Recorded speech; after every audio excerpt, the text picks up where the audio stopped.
pour Sylvester Stallone. Ce soir, et l'opportunité nous est donnée car à l'automne, et c'est sorti en France par Metropolitan Film Export, nous verrons le nouveau Rambo Last Blood. Et ce soir, nous allons voir en copie restaurée le premier Rambo réalisé par Ted Kotcheff, Rambo First Blood. Et on s'est dit que c'était la bonne occasion, j'espère qu'on va vous retrouver également ce soir à 22h dans la grande salle Lumière. Là, on a changé de salle et en effet, vous êtes si nombreux qu'on a bien fait de prendre cette décision. Et on verra cette copie restaurée, on verra les premières images de Rambo 5. Et puis il y a un montage qu'on va vous montrer, vous allez voir, ça va être formidable. En tout cas, à réfléchir, à travailler, à savoir que Sylvester Stallone venait. Phone calls to me, that kind of thing. Oh yeah, for real.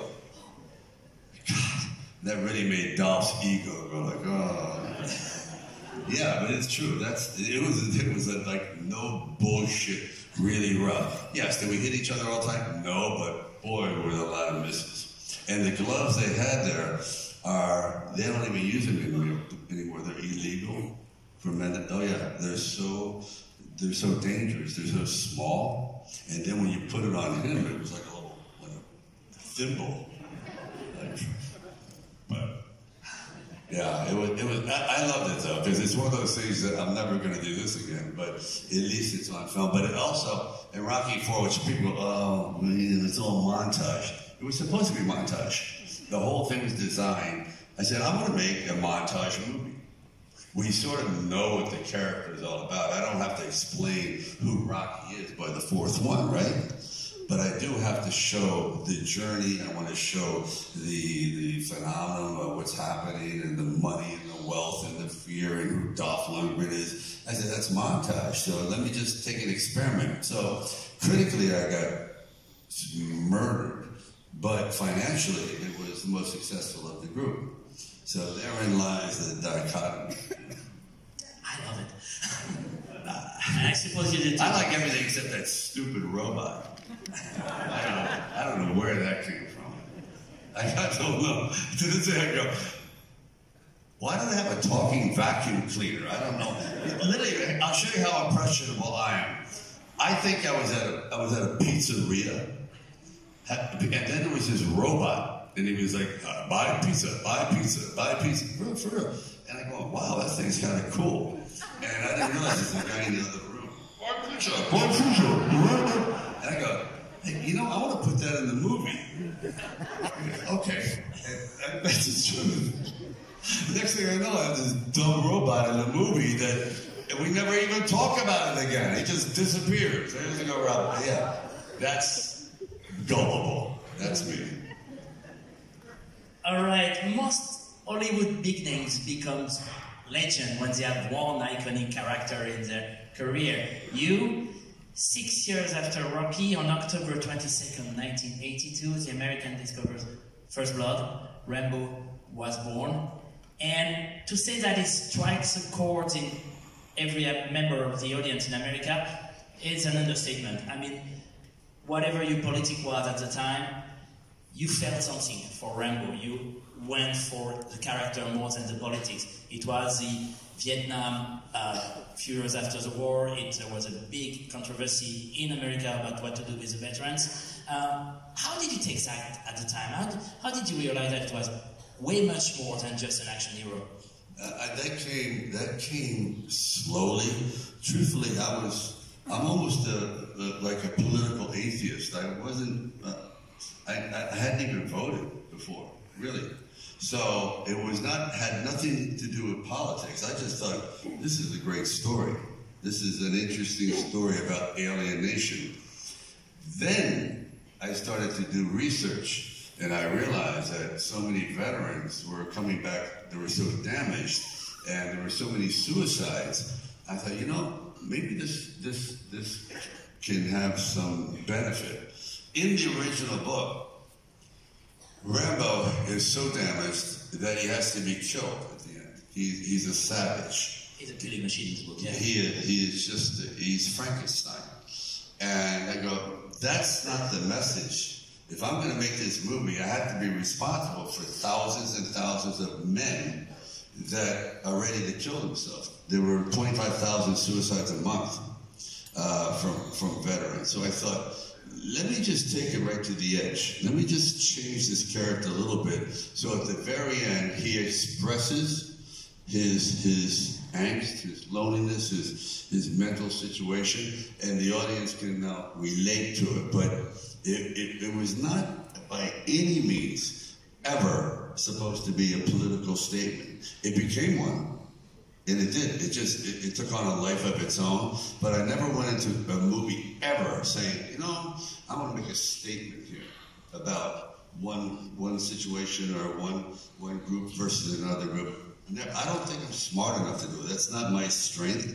I'm not a political animal, never have been. I don't want to be. I'm just a storyteller. But oh my God, Rambo became like, once the president, like Reagan goes, I saw Rambo, and he's a Republican. I went,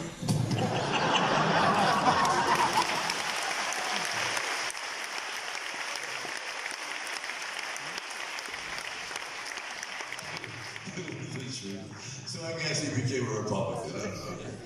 It was just that kind of thing. But no, if you notice in every Rambo film, he never goes home. He just always goes out to the jungle, back here, he goes to Afghanistan. And in the new one, he does come home, but in a way, he never arrives. See what I mean? He's there, but he's not. And that's what the whole story starts to build around. That he realizes as soon as he walks outside his door, he has no more control. The world now controls you. You don't control the world. And he's not ready for that. You're right about the politics, but seeing that from abroad at the time, the Rockies of the 80s and the Rambos, the Super Rambos, they kind of epitomize what America was from seeing that from abroad. How did you deal with that? How did you deal with the image that was given from the country? I guess it became controversial, and I never took it like personally. It's like, okay, people are saying that Rocky is real right wing. Rocky's a simple man who grew up in that kind of mentality. You know what I mean? That's just the way it was back then. Everyone was super patriotic, when he was growing up. And that's just the way he is. Because he doesn't understand. He's not a political animal. So when he wraps the flag around him, he thinks he's doing a good thing. He's really happy with it. But he's not doing it to show off, say, look at me. It's like what you remember in athletes, or a boxer. When every boxer wins, they go out first and they hold up the flag of their nation. It's just automatic. You know what I mean? They're not saying we're better than you. It's just that kind of thing. It's almost it's what they were trained to do from years and years and years of that kind of behavior. So I never took it as any confrontational thing ever. Let's talk about your body, monsieur. What? Your body. What's left of it? Starting at the third Rocky and the second Rambo, you kind of really worked your body in a very special way. It was kind of you're a painter, you're an artist. Did you feel that you were working your body and your muscle? I mean, at the point you were at 2.8% of body fat in Rocky 3. Yeah, I wasn't doing I didn't even think that was possible. Did you work your body as an artist? Sculpture work is art? Yeah, I did. I thought that if you start to change your body, and I found this out in Copland, when you start to alter what is your natural size, you react differently. It literally changes your personality. And you get to the point where you're like really great shape, you become very narcissistic. You want to walk around naked. Kind of a thing. And then if you don't, you wear a top and you go, maybe I'll wear a poncho today, that kind of thing. So that's the way I approached it. Literally, not so much as vanity as like, this was one of the ways I would prepare. Because I think once you just alter, even like, for example, in Copland, wow, you want to change your life? Just block one ear. So I had silicone, which means I couldn't hear out of the left ear. It changed my life. You're in a restaurant, you can't hear. You just feel isolated. You lean in. You're always uncomfortable because you have to read lips. So it changed the way I acted. It was just always on edge, turning kind of a situation. And so I did that with like everything. You know, for the last Rambo, get a little carried away. I'm normally about 182 pounds. I was like 215 pounds because I thought Rambo had lived in the jungle. He'd become a beast. He was a beast now. He's not even a man anymore. He doesn't care. He doesn't look in the mirror. He's like a thing that lives. And finally, then he sees the girl and whatever, and a little bit of humanity starts to come back. But he's gone. He literally is an animal. And he's checked out. Like when he goes, fuck the world. You know, he doesn't care anymore. He works with snakes. He works with everything that's just dangerous and foreboding. But boy, it got a little heavy. Jesus. That was a little big. That was big for me, a little much. But yeah, see, that was another reason. That was another reason. Just to change the character. Let's go back in time again. You said in one interview that from 85 to 95 you were, I quote, in cruise control, and you're the one to blame for that. And that's true that there is a few pop culture favorites in your filmography at this time. I love Cobra, Tango and Cash, Cliffhanger, Demolition Man. I still ask myself, how are they using the 3 cells? Anyway, but you didn't write a lot. You didn't direct at all. It seems that you were hesitating in taking risk at this time. Do you know now why that happened? It was kind of a. And as an actor, I got put on autopilot, and by that, and I'm not blaming anybody, but a lot of junk in the 80s and 90s, just crap. And that was the era of the agencies. And this is not a blame, it's just the way business was done. You booked things in advance, and the star was the boss. No one cared about the ensemble. Today it's the story. It's not the star anymore.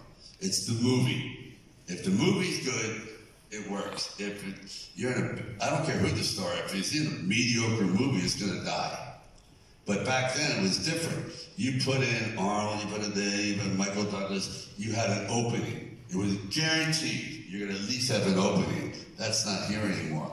So there was that era where everyone was sort of filling slots, and I fell into it, you know. But that whole business is gone now. Any regrets about that? Yeah, I got a lot of regrets about it. You know, I'm stuck with it. I got to sit there and watch it. You can turn it off. I go, shh. Yeah, oh yeah. Are you kidding me? My daughters go, why did you make this shit? I said, oh, come on.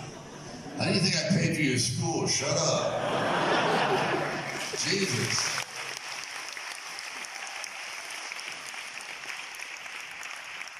And then you talked about it before, but then comes coupling. This movie, from the outside, from our side, it seems that it kind of saved your artistic life. Is it correct? Yeah, I did. That was James Mangold, who's a great director, intellectual, very smart. And I thought, okay, I've gone as far as I could in the physical movies. Let me try to do something where you demystify yourself. So I said, I'm going to eat as many pancakes and croissants and French toast and get rid of the body. And try to work now from the eyes and body language and everything else, but not muscles. And it was very odd because my character is the weakest guy in the movie. So I'm taking all kinds of crap from Harvey Keitel and Ray Liotta and De Niro. You know what I mean? Everyone's yelling at me. And I'm going, oh. In an action movie, I would have shot all of them by now. These guys, they wouldn't have lasted to the second act. But I go, okay, And a lot of it also had to do with, there was a stigma, I'll be frank with you. Oh, action guys can't act. And usually they can. They do what they do. They're usually physical type. But I said, I want to go and show. See, I started on this business, like Rocky, whatever, it's a drama. Yeah, you learn to box, but I wasn't a boxer. It's a performance. So I thought, let me have some fun here at this point. I've gone as far as I wanted to go and doing the physical stuff, and demolition, this and that. Let me work with James Mangold and go head to head with Radio and De Niro and Keitel and Peter Berg, all these really good, Annabelle Spiegel, all these really good actors. So it was kind of a challenge too. You know what I mean? Like a contest to see, do you still have... The actors? Yeah, with the actors. So you're looking in their eyes, you're going one-on-one with them. And you go, okay, I proved my point that you haven't completely gone over into just the physical side. You can still bring up the emotion. And actually, that was one of the finer movies. I enjoyed that movie a lot. I really did. I think I can talk for everybody. We do too. Yeah. After a couple of you go back to commercial music, it's more interesting. I mean, just get counter-driven, kind of stuff. And Rocky Balboa, you come back to directing. I remember the reaction of the audience at the time. It was way more emotional than anything else. Everybody felt connected again with Rocky. How did you take those reactions? I mean, you put at the end the montage of people walking the steps. And did you play with the audience also? Did you wanted to pay homage to the people that kind of were? I did. I felt that. I took a chance with Rocky V. We brought back the original director, and the magic was just not happening. It just wasn't there. And I guess I was to blame too. And the fight took place outside the ring. I thought it would be kind of interesting, but it backfired. So people disliked and rejected the movie completely. And I was very, very depressed. So my career at the same time was like spiraling down. No one returning phone calls. You get fired by the agency. You get fired. Oh yeah, fired by the agency. Manager fired. It was done. And I said, if I could have one thing to fix, I would like to just repair Rocky, and then quit. Done. I'd be happy. I just wanted to retire. So I'm talking to my wife about it, and so I go to the studio. They said never. They said, quote, you're finished and the character is finished. Well, and I understood them. It's been 16 years. 16 years. So if I came to you and said, I'm 59 and a half years old, I want to play a boxer. The last movie we did was a disaster. And you have a whole new generation that's grown up, has no idea what you're talking about, right? So there's no chance to do this. Well, I just stayed at it, and finally I came across this one fellow named Joe Roth, had Revolution, Studio Productions, and I just managed to get this thing made for nothing, and nobody wanted to be in it because the press was laughing at me, and I understand it, but I said it's not about boxing, it's about grief. I believe that our life is all about math, simple math. Up to about 40 years old, 45 years old, everything's wonderful. Yeah, your career is going, you're acquiring things, you buy a house, you look good in clothes. From your childhood, together, you go, oh shit, I'll see that. What is that guy? It's gonna be weird. I gotta go. So I said, why don't we just do the same thing they do with music?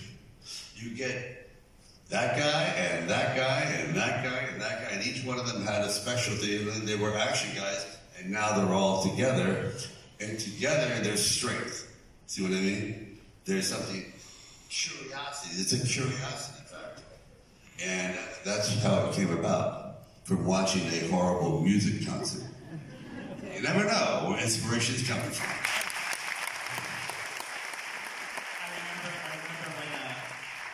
You guys were on the quartet and you were all together going up the stairs on the red carpet here for Expendable, and I was like, action guy, don't pretend. You're just saying, dude, you're not. And the audience will go, if you do that.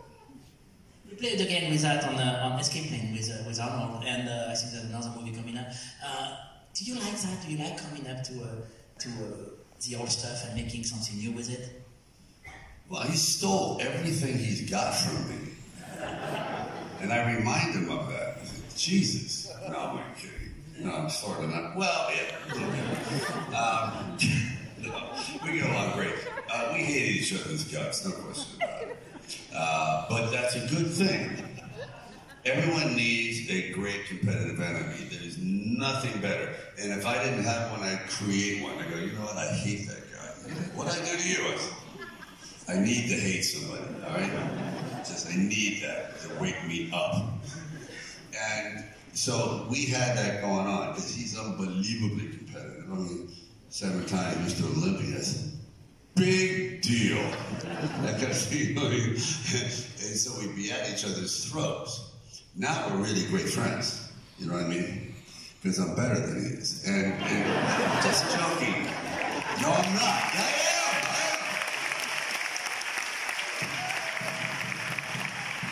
No, he's really a phenomenal guy. He's unbelievable. He's just wild. I mean, tough bird. Tough old bird. And so when we finally got together in Escape Plan, I go, you know, this is really good, but it's 35 years too late. Okay? So we're going to play 2 guys in a prison, this and that, but we should have done it earlier, but we could never sit in a room together and agree. Ever. My knife is going to be that long. Mine's this long. Mine life is this long. I want to carry this gun. I swear to you, it was unbelievable. So we finally got together, and I don't know if we're ever going to do anything. I'd like to work with him again. He's fun. He really is great. Yeah, again, it's the last of a breed. You're not going to see that dude anymore. It's gone. We're moving on down the line. So, you know, we might as well get it while we're here and try to get it on film while we're here. I realize that the industry has changed so much. It's almost scientific now in many ways. Of course, on cable and streaming, there's some great drama, fantastic drama, really great. But the big, gigantic spectacle movies, it's something I appreciate. I could never do it because it's a whole different technology. You know, it's a whole different mindset. It takes probably a great deal of patience, and you know, and I ain't got none of that. So no, I want to get it done like this. Go. Tonight you're going to see the first image of Rambo: The Last Blood. The movie is not going to be released before September 30th. September 20. In the US, something like that. What can you tell us about the movie? What is it centered about? Okay, quickly, he came home at the end of the last film. I think that was like, what, 10, 11 years ago. He returns home, and it says R. Rambo in the mailbox, and that's it. So now we pick it up, and he's out in this storm, and it's a horrible storm, and they're trying to rescue people and so on and so forth, and it's a flash flood. And finally, the storm is getting so bad, they're taking everyone off the hill, and you see this one guy going up there by horseback, and it's Rambo. And what he does is he volunteers to try to save people, because he's still dealing with survivor guilt, that he couldn't save all his friends in Vietnam. So he has issues from PTSD, and that turns into, and he has problems. He's not that successful in that either. So he really, and he has a hard time. He goes home, and he has this beautiful ranch, but he lives underground. He's dug miles of tunnels. This is how he deals with his dilemma. He literally lives underground. He has a ranch, but he was a tunnel rat in Vietnam. There's something subterranean, the darkness, the stillness, the enclosure. So it's very odd, you know, it's really cool, I like it. And he's got an adopted family there. His father's passed on. The housekeeper, who's probably 70 years old, has a granddaughter. The mother has died. So Rambo sort of is the surrogate father. But he's very, very paranoid about anything ever happening to her. And she's a young girl, and she finds her father, and she wants to go to Mexico, and he was a horrible guy. And I beg her. No, she goes, okay, I won't, but she does. And bad things happen. And that's when he's been fighting with his PTSD because he can't, once he crosses the line outside his property, he feels as though, he goes, I can't control what's out there. I can't, it will control me. And sure enough, he goes out there and bad things happen. It's pretty, very, very heavy. Anyway, we love it, and it's, there's going to be some serious vengeance in this movie. Ooh. Oh. A lot of people are getting hurt in this film, boy. We're going to open the floor to a few questions in a minute, but Mr. Stallone, you have more than 40 years long career now. You played in more than 60 movies, if I'm correct. You written 25 of them. Is that it? Directed 8. Do you already ask yourself the question of what your legacy will be? You know, it's legacy. It's not like I've never thought like, what's going to be the legacy, you know, kind of thing. I really never. I'm here for that. I think that's really legacy is determined on what the audience, you know, what they think of you. I don't think you can plan your legacy. A little pretentious, like, okay, I'm going to do this and have a really cool legacy. You know, it's just, I never thought of it. I think that it's either you leave good stuff behind or you don't. You leave a few things that go on and on and on long after you're gone. Hopefully your children carry on. They do a good job representing you. But the one thing is that never stop punching. Never stop punching. Never stop punching. Life is going to do. Never stop punching until you can't lift your arms anymore. That's how I roll. People go, you have nothing to prove? Yes, you do. Yes, you do. You always have something to prove.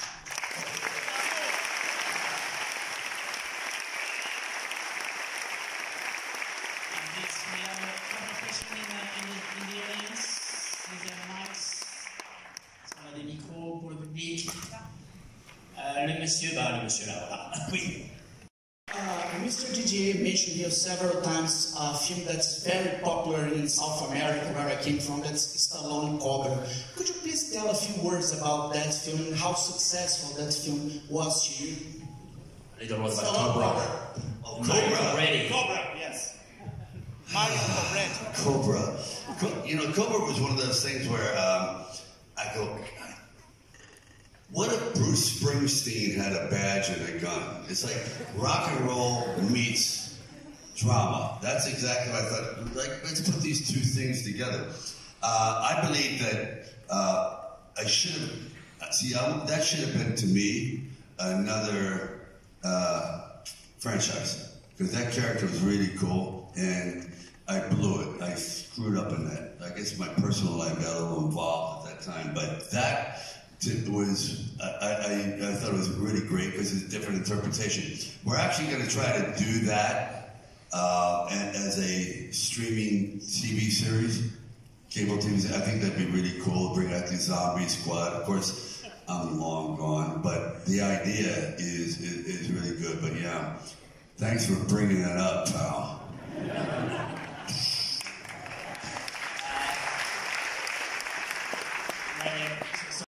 I'm angry. I had a feeling that it's just, that's kind of the character Rocky is. He just gets close, but he doesn't win all the time. But he keeps trying, keeps punching. You know, it's the thing is, it's more important that a film wins rather than an individual because I really love the idea of actors in competition, but I still to this day don't understand how you can compete unless you have 5 actors playing the same part. Then you gotta, okay, who's the better Shakespeare? Who's the better Hamlet? Oh, you have 5 different films, 5 different theories, 5 different themes. What's better? You know what I mean? It's like they're all great. That kind of thing, so. The lady over there. Anyone who says You want to arm wrestle? Don't arm wrestle. But theory makes you smarter. Nah, you could be some arm wrestling phenom with double tendons. I've seen it happen. I think I had arms broken. But anyway, and let me just say something about the last of anything. I thought Rocky III was the last. You know, so I don't know anything. If it works, I'll just keep going. You know, because I enjoy it so much. Over the top, though, that was fun. That was cool. But boy, it hurts. Those guys are strong, strong. But no, I don't trust you. I think you're like a ringer, as you say. Yeah. I bet you. After the Q&A. After the Q&A, so I won't embarrass you in front of the audience. Oh, thank you. I think you got a challenger. You probably beat me. I've seen this happen too many times. I think I literally, I won't mention certain actors, literally destroyed. Okay, we have time for 2 more questions. We have one in the first. Ce soir, à 22h dans la salle Lumière, pour la dernière séance du festival. Et je